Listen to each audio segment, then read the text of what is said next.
The old cowboy Jedediah squinted at the horizon, the sun a fiery orb melting into the dusty plains. His days were a slow, steady rhythm of sunup and sundown, marked by the creak of his saddle and the low murmur of the wind. He'd lived his life on this land, a solitary figure etched against the vast, unforgiving desert. He believed in hard work, a sturdy horse, and keeping to himself. Fate, he reckoned, was a straight line, and his was drawn long ago, as unyielding as the cracked earth beneath his boots. But fate, as he was about to learn, sometimes takes the sharpest turns on the loneliest roads. That evening, as twilight painted the sky in shades of bruised purple and soft orange, he saw something that didn't belong. Two small figures, shimmering in the heat haze, huddled by a cluster of mesquite trees.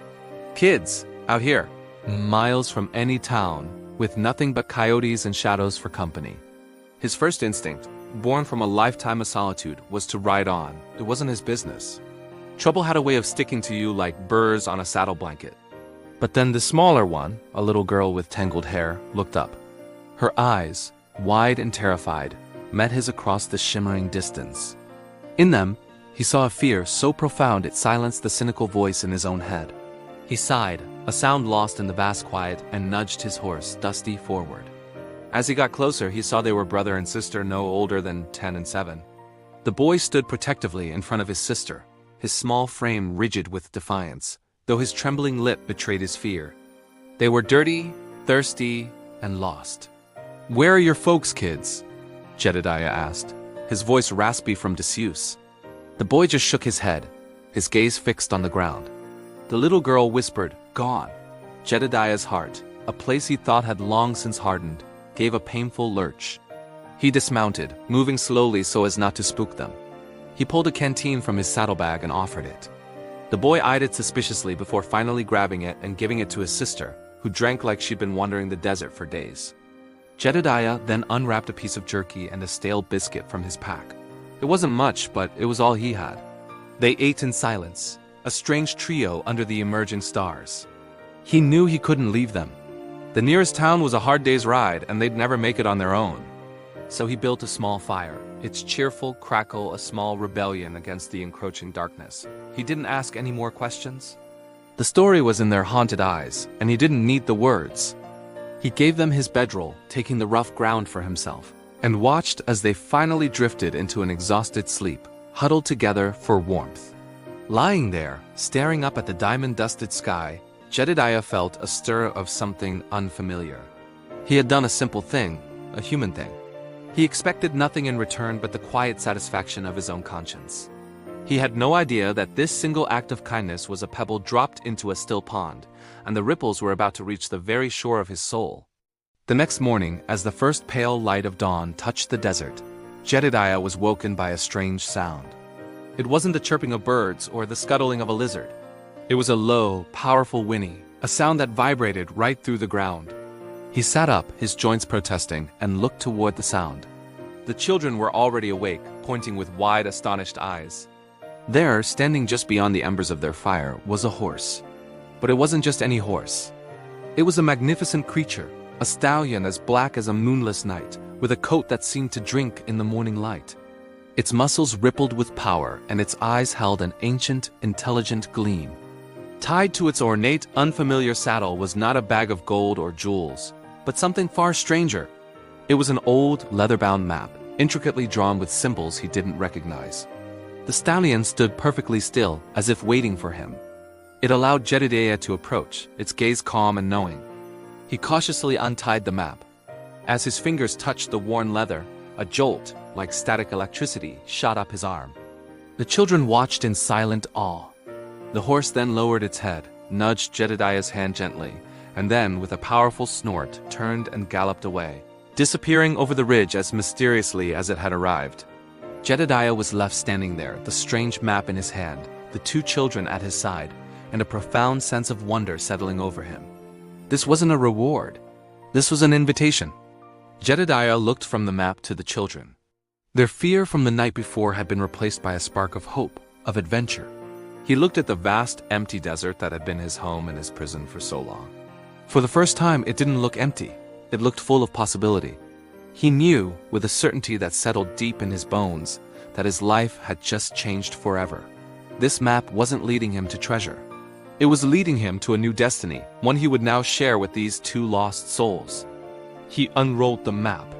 It depicted not a place of wealth, but a hidden valley, a sanctuary marked with a symbol of a spring and a grove of trees, a place of life in the middle of the barren land, a home. The journey was not easy. The map was a puzzle, its clues hidden in the shapes of rock formations and the patterns of the stars. Days turned into a week. Jedediah taught the children, whose names he learned were Leo and Maya, how to track, how to find water, and how to read the desert's subtle language. And in turn, they taught him something he had long forgotten: how to laugh. Their cheerful chatter filled the silence he had grown so accustomed to. Maya would pick desert flowers and tuck them into Dusty's bridle. Leo, ever serious, would try to mimic Jedediah's bow-legged walk, making them all erupt in laughter. Jedediah found himself smiling more in that 1 week than he had in the past 20 years. The hard shell around his heart was cracking, letting the light in. One afternoon, cresting a high, windswept mesa, they saw it. Just as the map had promised, a narrow canyon opened up into a lush green valley, a miracle of nature hidden from the world. A clear spring bubbled up from the ground, feeding a creek that meandered through cottonwood trees.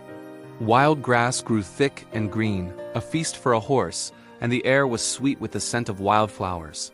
It was a paradise. And at the center of the valley stood a small, sturdy cabin, smoke curling gently from its stone chimney, as if someone was waiting for them. As they rode down into the valley, an old woman emerged from the cabin. Her face was a tapestry of wrinkles, but her eyes were as bright and clear as the spring water. She smiled, a warm, welcoming expression. "I've been expecting you," she said, her voice like the rustling of leaves. The guardian of the valley chose well. She explained that she was the keeper of this sanctuary, a place for those who were lost and had shown true kindness of heart. The black stallion, she revealed, was no ordinary horse, but a mystical guardian of the valley, sent to find souls worthy of its peace. It didn't seek the rich or the powerful, but the compassionate. Jedediah's simple act of kindness to two lost children had been the key. Jedediah looked at Leo and Maya, who were now gazing at the valley with expressions of pure joy and relief. This was their new home. This was his new home. He had spent his life riding away from people, from connection, from pain. He thought wealth was what you could hold in your hands, what you could count. But as he stood there in that hidden paradise, with two children who had become his family, he understood. True wealth wasn't gold or land. It was the richness of a shared life, the warmth of a fire with loved ones, the unexpected gift of a second chance. His destiny had not been a straight, lonely line after all. It had been a winding path, leading him through the desert of his own solitude to find the one treasure that truly mattered, a place to belong. And it all started with a single act of kindness, a choice that didn't just change a life, but created a new one for them all. The desert had a way of stripping a man down to who he truly was. There were no crowds out here, no witnesses. Just the heat, the dust, and a silence so loud it felt alive. Caleb Hart had ridden through this land for years, herding cattle and minding fences, believing he knew every mood the desert could wear. But on that afternoon, the land felt different, as if it were holding its breath. Caleb wasn't a young cowboy anymore. The lines on his face were etched by years of sun and regret, not smiles. He rode alone because solitude asked fewer questions than people did. His horse, Rusty, slowed suddenly, his ears twitching with an alertness Caleb had learned to trust. That was when he heard it soft at first, nearly swallowed by the wind. It was a sound that didn't belong out here, crying. Not the sharp yelp of a coyote or the distant call of a hawk, but the broken human sound of pure fear. Caleb slid down from his horse, his heart tightening in his chest. He followed the sound, his boots sinking into the sand, past a cluster of weathered rocks where the earth dipped into a shallow ravine. And there, huddled together like wounded birds, were two children, Apache girls. They couldn't have been older than 7 or 8. Their dark hair was tangled with sand, their clothes torn and dusty, and their eyes were wide with a terror that went beyond simple fright. They didn't run when they saw him. That worried him more than if they had. Caleb raised his hands slowly, speaking gently, though he doubted they understood his words. The older girl pulled the younger one closer, her small body forming a shield no child should ever have to make. Their lips were cracked from thirst. Their faces were burned red by the unforgiving sun. "How long have you been out here?" he whispered, though the question was more for himself than for them. He scanned the horizon. No horses, no tracks fresh enough to follow. Just endless, empty land and the sun already leaning toward the evening. Whatever had happened, it hadn't happened recently. Caleb felt something stir inside him, something he thought he deep buried long ago beneath years of hard work and loneliness. Responsibility, the kind that doesn't ask if you're ready. He took his canteen and knelt slowly, setting it on the ground between them. The older girl hesitated, her eyes flicking from the water to his face, a silent question in her gaze. Caleb just nodded once. She drank first, carefully, then handed it to her sister. The younger girl drank greedily, water spilling down her chin in her haste. That was when Caleb noticed the cut on the older girl's arm. It was badly wrapped with a strip of cloth already soaked through with dried blood. She tried to take care of her sister. Tried to be strong in a place that broke even the strongest men. The desert didn't make children like this. Loss did. Caleb lifted the younger one first. She was as light as a bundle of sticks.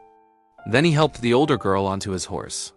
He walked beside them, guiding Rusty toward the distant shape of his small ranch, miles away.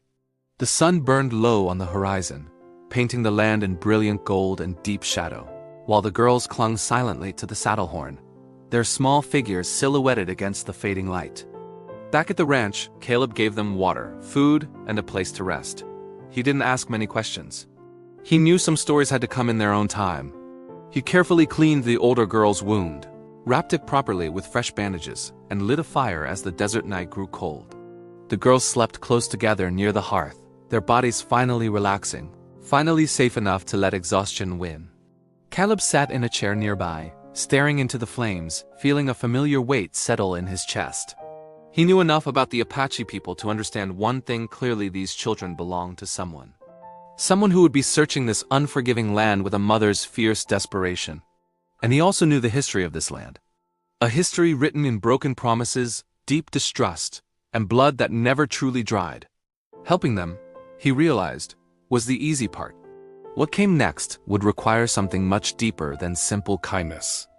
As the fire crackled and the desert night wrapped its dark, silent arms around the ranch, Caleb had no idea that this small act of mercy had already set something powerful in motion.